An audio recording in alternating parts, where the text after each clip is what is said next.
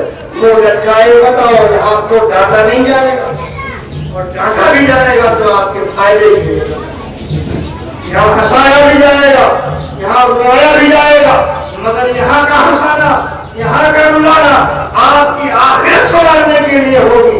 شادی میں ہنسے تو کیا ہنسے, آؤ ذرا ذکر مصطفیٰ میں ہنس کے دیکھو. شادی میں روئے تو کیا ہوئے, آؤ ذکر حسین کی مجلس میں رو کے دیکھو. یہاں کا رونا وہاں کے لیے مفید ہوگا, یہاں کا ہنسنا وہاں کے لیے مفید. اس لیے میں نے مجلس کے حوالے سے باتیں کر دی تاکہ کل سے جب آپ آئے تو انتہائی باذوق انداز میں آئے, شوق سے آئے, سمجھ کے آئے, اچھے لباس میں آئے, بہتر پاکیزہ ماحول لے کر آئے, خوشبو لگا کے آئے, گڑیاں مہکائے, پتہ چلے کہ ہاں یہ امام حسین کی دیوانے کا ہے, مصطفیٰ جا رہے ہیں. تو انشاءاللہ کل کی مجلس کا رنگ بدلا ہونا چاہیے. انشاءاللہ جیسے جیسے آپ سب کے آؤ گے ایسے ایسے انشاءاللہ میں سجا بیان آپ کو سناتا ہوں. آپ کے ذوق کی بات ہے, اس لیے کہ ہم لوگ کہا کرتے ہیں جیسا تیرا سال ساتھ سے اور فاتحہ.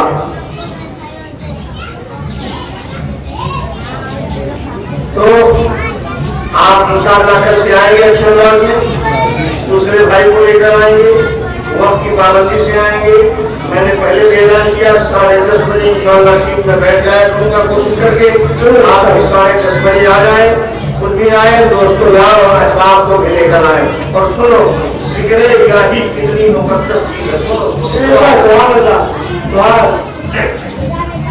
جس ذکر کی مجلس میں آپ آئیں گے سبحان اللہ, اس ذکر کا کیا کہنا بھی آپ نے سنا کہ جہاں ذکر خدا و رسول ہوتا ہے, جہاں حمد الہی ذکر الہی ہو تو اللہ تعالیٰ اسی طرح کی ایک مجلس فرشتوں کی سجاتا ہے. سنا ہم گنہگار لوگ غریب کوچے میں بیٹھ کر اللہ کا ذکر کرتے ہیں, اللہ نوری مخلوق کو جمع کرتا ہے, پاک لوگوں میں آپ کا چرچا کرتے ہیں. یہاں پاک ناپاک محلے کچیلے اچھے برے سب ہیں, مگر فرشتوں کی جماعت معصوم جماعت ہے, نوری مخلوق ہے. اللہ تعالیٰ فرشتوں کو جمع کر کے وہاں مباحث فرماتا ہے. ایک سوال پیدا ہوتا ہے, اے اللہ تم اکیلے فخر کر لے اپنے نبی کے ذکر کرنے والوں پر, حسین اعظم کا نام لینے والوں پر اکیلے فخر کر لیتا, فرشتوں کو کیوں جمع کیا؟ تو اس کی وجہ علماء کرام کسی حدیث کی شرح میں بیان فرماتے ہیں کہ فرشتوں کے جمع کرنے کی ایک وجہ یہ ہے کہ جب اللہ تعالیٰ نے انسان کو بنایا اور بنانے کے بعد حضرت آدم علیہ السلام کو چاہے خلافت عطا فرمائی, ارشاد فرمایا انی جاعل فی الارض خلیفہ, میں زمین پر اپنا نائب بنانے والا ہوں. یہی فرشتوں کی جماعت نے کہا تھا, اے میرے پروردگار انسانی حال ہم جانتے ہیں کہ انسان دنیا میں جانے کے بعد فساد کریں گے, کہ لفڑے کریں گے, جھگڑے کریں گے, مار پیٹ کریں گے, گالی گلوچ کریں گے, خون بہائیں گے. اے اللہ کوئی ہے اپنا نائب نہ بنا کہ لفڑے والے ہیں, کہ جھگڑے والے ہیں, کہ لڑائی والے ہیں, کہ گالی گلوچ والے ہیں. ہم تیری تسبیح بیان کرنے کے لیے کافی ہیں, ہم تیری تقدیر بیان کرنے کے لیے کافی ہیں, ہم تیری حمد بیان کرنے کے لیے کافی ہیں. مولا ہم تیری حمد بیان کریں گے, لڑاکو مخلوق پیدا نہ کر. تو اللہ نے ارشاد فرمایا انی عالم ما لا تعلمون, اے فرشتوں سنو, میں وہ جانتا ہوں جو تم نہیں جانتے. جب اتنا جواب فرشتے پا گئے تو پلٹے, پلٹنے کے بعد وہ آپس میں ایک دوسرے سے زبردستی کہہ رہے ہیں لن یخلق ربنا بعالم منا ولا افضل منا, اے ہرگز خدا ہم سے زیادہ علم والا نہیں بنائے گا, ہم سے زیادہ کرامت والا نہیں بنائے گا, ہم سے زیادہ فضیلت والا نہیں بنائے گا. ہم ہی فضیلت والے رہیں گے, ہم ہی علم والے رہیں گے, ہم ہی بڑائی والے رہیں گے. اس طرح فرشتے کہتے ہوئے الگ ہو گئے. لیکن جب اللہ نے پہلی فرصت میں کہا تھا کہ ہم ایک اپنا نائب بنانے والے ہیں تو ان لوگوں نے انسان کو لڑاکو کہا تھا، جھگڑالو کہا تھا، خون بہانے والا کہا تھا۔ اب اللہ انہیں کو جمع کرتا ہے اور جمع کرنے کے بعد ارشاد فرماتا ہے فرشتوں تمہیں ہونا، تمہیں لوگوں نے میرے بندوں کو لڑاکو کہا تھا، ذرا دیکھنا اس طرح بیٹھ کر میرا حمد کر رہے ہیں، میرا ذکر کر رہے ہیں۔ کس طرح بیٹھ کر میرے نبی کی نعت بلا رہے ہیں اور مصطفیٰ کی میلاد کر رہے ہیں۔ دیکھو نا تم نے لڑاکو کہا تھا، کس طرح گلیوں کو سجا کر ذکر حسین سجا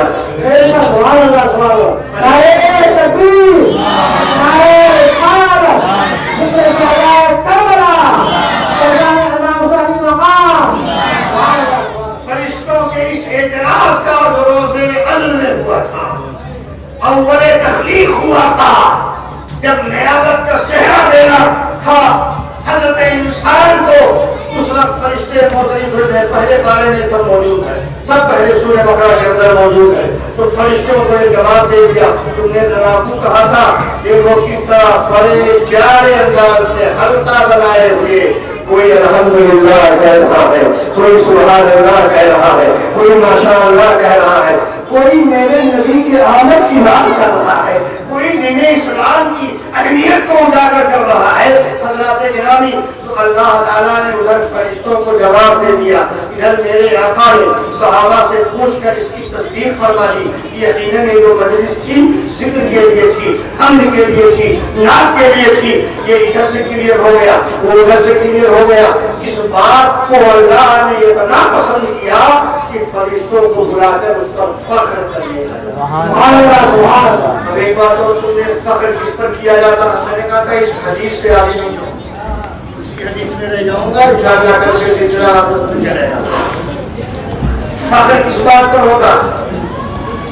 کوئی بڑی نعمت خواہ وہ دنیاوی ہو یا اخروی ہو، جب بڑی نعمت ملتی ہے تو بندے کو فخر ہوتا ہے۔ ایک ماں گدگد ہو جاتی ہے اپنے بیٹے کے اعلیٰ نمبرات کو دیکھ کر، میرا بیٹا اسکول ٹاپ کر لیا، کالج ٹاپ کر لیا، اسٹیٹ ٹاپ کر لیا۔ کیوں؟ اس معیار کے دوسرے نہیں ہے، یہ معیار آپ کا فرض ہے، اس لیے باپ کا بھی سینہ پھول جاتا ہے۔ میرے بیٹے نے بڑا نمایاں کام کیا، ٹھیک ہے پڑھائی کا بیٹا تھا، اب بیٹا کمانے لگا، جب بیٹے کی کمائی کی بات آئی، کماتے کماتے جو باپ نے پوری لائف میں جمع کر کے نہیں سامنے رکھ پایا تھا، بیٹا چند سالوں میں اتنی دولت لا کے گھروں میں، باپ کا سینہ بھی کھانا، ماں بھی خوش، میرے بیٹے نے چند ہی سالوں میں ایک اچھی خاصی جائیداد جمع کر دی ہے، اس پر ماں فخر کرتی ہے، باپ فخر کرتا، تعلیم کے حوالے سے اعلیٰ نمبر آیا تو خوشی کا اظہار، فخر ہوتا۔ معمولی اور چھوٹی چیز پر فخر، آج تک کسی ماں نے کسی بات نے یہ فخر کیا کہ میرا بیٹا اسکول میں 0 نمبر لایا؟ آج تک کسی کو فخر ہوا اس بات پر کہ میرا بیٹا ایک پیسہ نہیں کماتا؟ فخر کس میں ہوتا؟ جب بڑی پوزیشن سامنے ہوتی ہے، بڑا مقام سامنے ہوتا، بہت اچھا بنگلہ خرید لیا آپ نے، فخر ہے، بہت لمبی پراپرٹی بنا لی آپ نے، فخر ہے، 5 وقت کی نمازوں میں سے کوئی نماز آپ کے بیٹے کی نہیں چھوڑتی، فخر ہے، صبح سویرے اٹھ جاتا ہے میرا بیٹا، دن غروب ہوتے ہی میرا بیٹا میرے گھر میں آ جاتا، فخر، فخر اچھی چیزوں پر، بلند چیزوں پر ہوتی ہے، اعلیٰ مقام پر ہوتی، چھوٹی چیز پر فخر۔ اور یہ ہمارا آپ کا فخر ہے کہ ہم نے اپنی پڑھائی کے لیے اپنے طور پر معیار متعین کیا ہے، بنگلہ بھی گیا تو فخر، نمبر اچھا آیا تو فخر، پراپرٹی اچھی آ گئی تو فخر، اچھی بیوی مل گئی تو فخر، اچھا پڑوس مل گیا تو فخر۔ تو کسی اعلیٰ نعمت پر فخر ہوتی ہے جب ہمیں میسر آ جائے، اس علاقے میں، اس خطے میں، اس دیار میں جہاں ہم رہتے ہوں، اس پوزیشن کا دوسرا نہ ہو، تب وہ فخر کا معیار بنتا ہے۔ لیکن اللہ کے قبضے، اللہ کے تحت قدرت ہر بڑائی ہے، ہر اچھائی ہے، ہر نعمت ہے، ہر عروج ہے، ہر ارتقاء ہے، ہر طرح کی کا علو، رفع شان، بلندی، ہر طرح کی تنظیم اس کے لیے، تقدیس اس کے لیے، تحلیل اس کے لیے، تحلیل اس کے لیے۔ وہی حمد کا مالک ہے، وہی حمد کے لائق ہے، وہی تحلیل کے لائق ہے، وہی تقدیس کے لائق ہے، وہی تنظیم کے لائق ہے۔ اسی کے لیے پاکی ہے، اسی کے لیے عبادت ہے، اسی کے لیے بزرگی ہے، اسی کے لیے برتری ہے، ہر برتری اسی کے لیے، ہر اعلیٰ مقام اسی کے لیے، ہر عروج اسی کے لیے، اور ہر عروج اس کے تحت قدرت ہے، ہر بلندی اس کے تحت قدرت ہے، ہر اچھا نعمت اس کے تحت قدرت ہے۔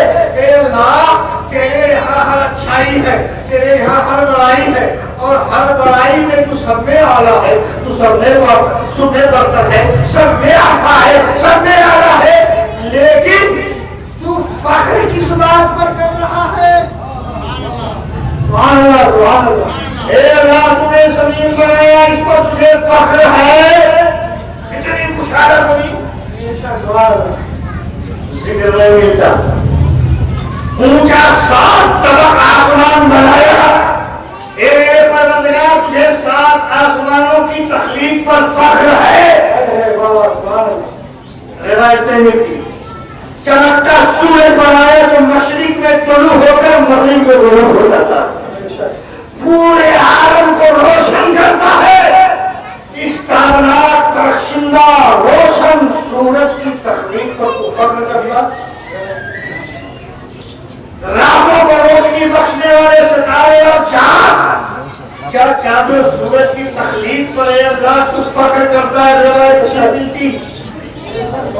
اس خاندان نیکی میں اے اللہ تو یہ گلشن سجایا ہے، طرح طرح کی پھولوں سے اس عالم کو مہکایا ہے، کہیں چمپا ہے، کہیں چمیلی ہے، گلاب، ہر طرح کی خوشبوؤں سے گلشن آراز ہے۔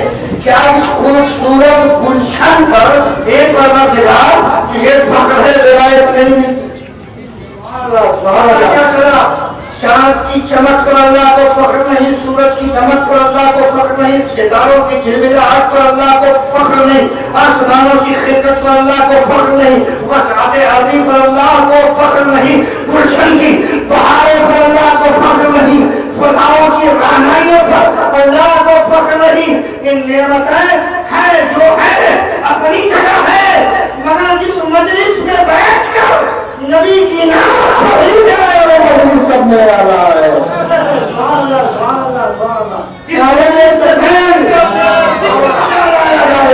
میری حمد کی جائے وہ مجلس میرے نزدیک لائق فخر ہے۔ میں سورج پر فخر نہیں کرتا، میں چاند پر فخر نہیں کرتا، میں گلشن پر فخر نہیں کرتا، میں بساط ارضی پر فخر نہیں کرتا، میں حسن و خوبصورتی اور جمال پر فخر نہیں کرتا۔ مجھے تو فخر اس بات پر ہے کہ میں نے اپنے بندوں کو جس لیے پیدا کیا تھا وہ میرے بندے بیٹھ کر میرا ذکر بجا رہا ہے۔ نعرہ تکبیر، نعرہ رسالت، نعرہ خداوندی، قدرت خداوندی، نعرہ اسلام، نعرہ تکبیر، تکبیر منظور اور قبلہ۔ جائیداد والوں، تمہیں جائیداد کی زیادتی پر فخر ہے تو ہے رہے۔ اے آسمان کی بلندیوں پر رقص کرنے والے جانے والے، تمہیں اس کی بلندی پر ناز ہو تو ہو۔ اے زمین پر پھیل کر چلنے والوں، تمہیں اس بساط ارضی پر فخر ہے تو ہوتا رہے۔ اے گلشن کی رہنائیوں پر جھوم جانے والوں، تمہیں گلشن کی رہنائی پر فخر ہے تو رہے۔ لیکن ایک مومن ایسا ہے جسے فخر گلشن پر ہے، نہ آسمان پر ہے، نہ زمین پر ہے، اسے میلاد مصطفیٰ سبحان اللہ اس مجلس پر ہے، اسے اس محفل پر ہے۔ اس لیے سورج کی تمام عظمتیں قربان اس مجلس پر، سبحان اللہ آسمان کی تمام تکلیفاتیں قربان اس مجلس پر، زمین کی تمام برکات قربان اس مجلس پر، گلشن کی تمام رعنائیاں قربان اس مجلس پر، اس لیے کہ اس پر اللہ فخر نہیں کرتا، اگر فخر کرتا ہے کسی مجلسوں پر فخر کرتا ہے۔ سبحان اللہ سبحان اللہ۔ اس لیے ان مجلسوں کو اچھا رنگ دو اور سنو، اللہ جس پر فخر کرتا ہے اگر اس چیز پر آپ کھڑے اترے، اس میں ذوق و شوق دکھایا ہے آپ نے، اس محفل کو سجایا ہے آپ نے، تو اللہ آپ کا گھر بھی سجا دے گا، آپ کا دل بھی سجا دے گا، آپ کی دنیا بھی سجا دے گا، آپ کی آخرت بھی سجا دے گا، آپ یہاں بھی کامیاب ہوگے وہاں بھی کامیاب۔ مجلس کو سجاؤ، آج میں صرف مجلسی میں بولوں، مجلس کو سجاؤ، گھروں میں بیٹھے رہتے ہو، کچھ ایسے بھی ہمارے جنتی بھائی ہوں گے سوچ رہے ہو کیا ہے یہ مولانا صاحب یہ سب باتیں کریں گے، کہیں گے نماز پڑھو روزہ رکھو ایسا کرو ایسا کرو ایسا، تو سنتے آئے رہتے ہیں اپنے رشتے، لیکن ٹھیک ہے آپ نے ڈسٹرب کر رہی ہو کہ آرام کیجیے، مگر آپ ان لوگوں سے خارج ہیں جن پر اللہ فخر کر رہا ہے، اور زخموں کو بیٹھے رہو، ان دنوں میں تنظیم کولر کی ہوا لیتے رہو، اپنے جنت نما مکان میں بیٹھ کر چائے کی چسکیاں لیتے رہو، لیکن اللہ جن لوگوں پر فخر کرتا ہے اس جگہ سے تم خارج ہو، اور اگر قسمت نے ساتھ دیا تم آ رہے ہو، پھٹے پرانے لباس ہی میں آ رہے ہو، ٹوٹی چپل میں آ رہے ہو، تو تم اس لائق ہو کہ اللہ تم پر فخر کرے۔ مجلس کی برکت ہے، یہ محفل کی برکت ہے، اس طرح کے مجلس سے انعقاد کرنے پر اللہ تعالیٰ فضل فرماتا ہے۔ میں مبارکبادی پیش کرتا ہوں، مبارکبادی ہے ان احباب کے لیے جنہوں نے اس مجلس کا انعقاد کیا۔ یہ کون سی مسجد؟ امام حسین سبحان اللہ، ذکر امام حسین کے لیے اس مرتبہ میں امام حسین مسجد میں آیا ہوں، امام حسین مسجد نام رکھا ہے، امام صاحب میرے بڑے قریبی نکلے، رہتے تھے بہت دور دور، آج امام حسین نے جوڑ دیا تھا بھاڑ میں، پتا چلا میرے ساتھی حضرت مولانا مختار الحسن صاحب ان کے استاد سبحان اللہ مولانا مختار الحسن بغدادی میرے خلاف چلو ہے بڑاؤ شریف میں، ان کے اساتذہ آپ کے اساتذہ میں سے ہیں، میرے ساتھی کے شاگرد ہوئے، اور حضرت خواجہ مظفر حسین نے مجھے بھی پڑھایا، پورے ہندوستان میں جن کی نظیر نہیں، فلسفہ اور منطق میں ہے نا، اسی لیے تو کوئی دھوکہ نہیں دے پاتا۔